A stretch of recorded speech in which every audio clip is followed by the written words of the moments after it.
The last train pulled into the station at 12:47 a.m., exactly 1 minute late. Evan only noticed because the platform clock had been broken for years, its hands frozen stubbornly at 12:46. But tonight he watched the minute hand tick forward. A cold knot formed in his stomach. He hesitated before boarding.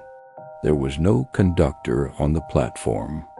No other passengers waiting to get on or off. Just an empty train breathing a wave of warm, stale air from its open doors. He shook his head, blaming his overactive imagination. Late nights do that to you. You see things that aren't there. He took a deep breath and stepped inside. The doors slid shut behind him with a sharp, unsettling sound, like teeth clicking together. The train lurched forward into the tunnel. The overhead lights flickered erratically, casting long, dancing shadows down the aisle. He saw rows and rows of empty, worn-out seats, all except for one. At the far end of the car, a solitary figure sat perfectly still. It was a woman, her hands folded neatly in her lap. A curtain of dark hair hid her face entirely. Evan swallowed hard, his throat suddenly dry. He chose a seat about halfway down the car, deliberately putting distance between them. He told himself not to stare, to just mind his own business. The train rattled and swayed, the darkness of the tunnel pressing against the windows like deep water. Then his phone buzzed in his pocket. He pulled it out. An unknown number. The message was short, and it made his blood run cold. It said, "Don't look at her." His heart hammered against his ribs. His thumbs trembled as he typed a reply. Who is this? The three little dots appeared, vanished, then appeared again. A new message came through. I was on the train before you.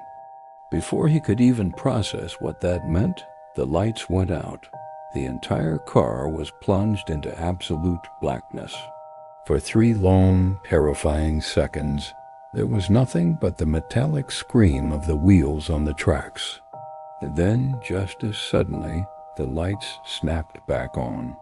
The woman was closer, much closer. She now sat in the seat directly across the aisle from him. He hadn't heard her move, not a single footstep, not a rustle of clothing.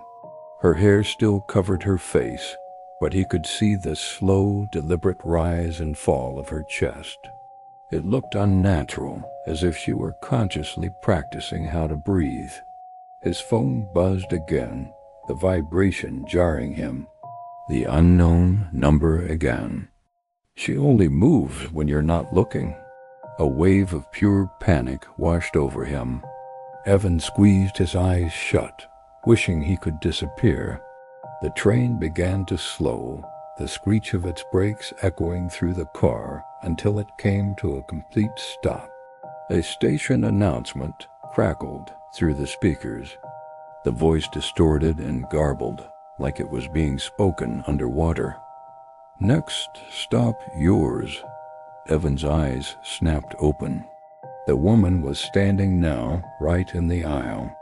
Her long hair parted just enough for him to see one eye. It was staring straight into his.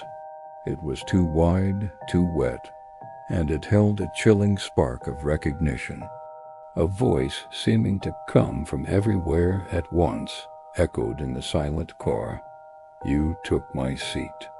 Evan bolted from his seat, scrambling for the doors.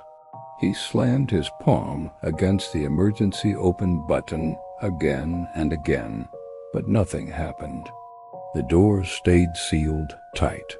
His phone vibrated violently in his hand, almost jumping out of his grasp. Unknown number. Whatever you do, don't let her finish speaking. I waited. The woman's voice continued, and she took one slow, deliberate step towards him. I waited until the train stopped coming, until they forgot me. Evan let out a scream and clapped his hands over his ears, trying to block out the horrifying sound.